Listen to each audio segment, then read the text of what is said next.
Hi friends! Welcome to Organic True Crime with Sydney Hopes, where I talk about true crime and haunted spooky stories that I find interesting, and I hope you do as well. Thanks for joining me. Today we have, I don't know, well, it's an interesting one. It's kind of an older one. It's from the early-ish 1900s. Anyway, today we're going to be talking about Rhonda Belle Martin. So Rhonda Thomley was born to James and Mary Frances in 1907. She had one older brother. His name was Ralph Marvin Thomley, and he was in the Navy. But that's about all I could find of her early childhood or her family growing up until she was 15 years old when she got married in 1922 to W.R. Alderman. And again, there's really not a whole lot out there about this marriage. They were married until 1926. And that's all I don't know what led to that. But in 1928, Rhonda married George W. Garrett. She was 21 years old at the time. And then 2 years later, she gave birth to their daughter, Mary Adelaide Garrett. And then 2 years later, in 1932, Rhonda gave birth to her daughter, Ellen Elizabeth Garrett.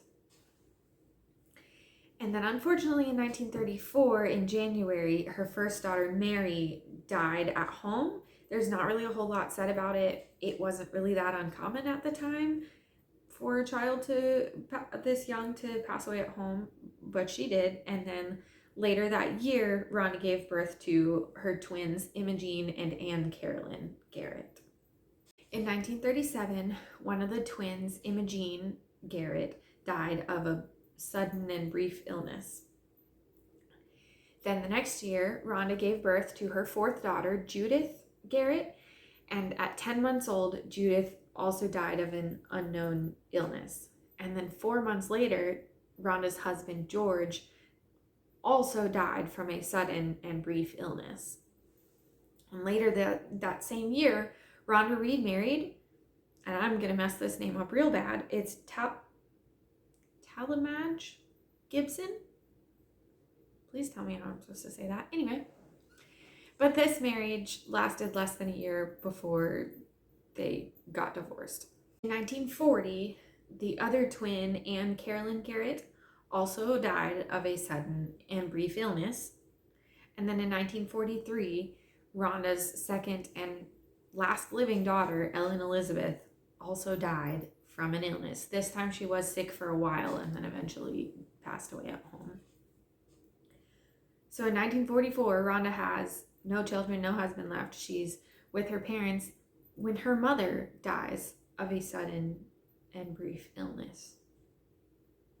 Rough luck this woman has. Everyone close to her seems to die of sudden illnesses. Anyway, in 1950, Rhonda remarried. She married a man named Claude Carroll Martin. This is how she became Rhonda Martin. And he had, he had at least 2 children from a previous marriage. And after about a year of being married to him, Claude Martin suddenly died from a sudden and brief illness.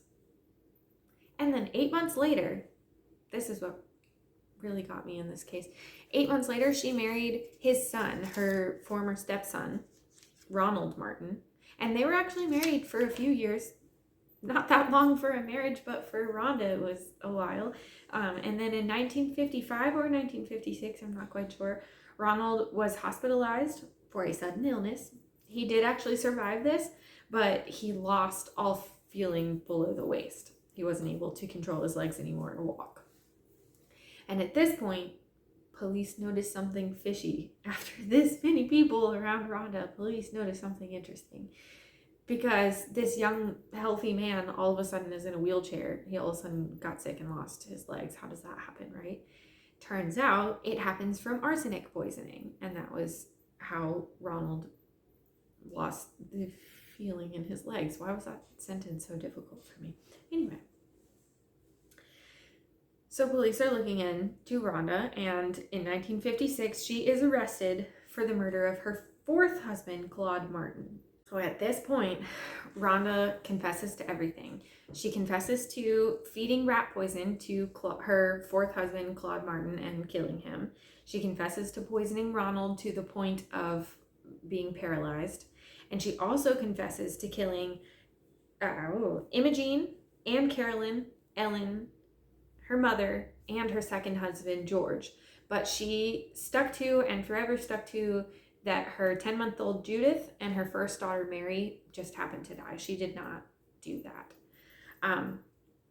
So at this point, people are really just trying to figure out why she did this, because she did collect some insurance money for them, but it was only ever just enough to pay for the funeral costs. She didn't really profit from anything, and it was her children and her husband's. So when asked, she did explain, and she basically said she just liked the attention. After her first daughter just happened to die, and she got, I couldn't find how she did. I don't know if it was an accident or a sickness, but after that happened, people sent flowers and sympathy cards, and they all felt so sorry for her, and she loved it. She soaked it in, and she needed more of that. So she started making her kids sick, and then she would be their caretaker, and people thought she was so sweet, and she was such a good caretaker for her children who were sick all the time. And then when they died, they were so sorry for her, and they would send her things, and that was it. She took all of these people's lives just because she liked attention. She liked people to feel sorry for her. That just got me. And it also got to me that she was able to do this to so many people in this woman's life just suddenly died of a sudden illness, and nobody looked into it. Nobody, I guess at the time it wasn't as obvious, but they did have a way to find out that they had arsenic in their system. Just nobody thought of it. Nobody was looking for it until it didn't work, which I've seen previously in other cases where they didn't get caught until something messed up and they didn't quite kill their victim, and then people started looking into their spouse. But before, everyone just felt sorry for them and sent them sympathy cards and flowers, which made Rhonda continue. But nobody knew that. They just felt sorry for this poor woman who all of her children and 2 of her husbands suddenly died. That's horrible. So that one was a really short one. There's not a whole lot of information out there, I think, just because it's an older case, and also everyone just kind of suddenly passed away with sickness, and they didn't know there was anything to look into until way later.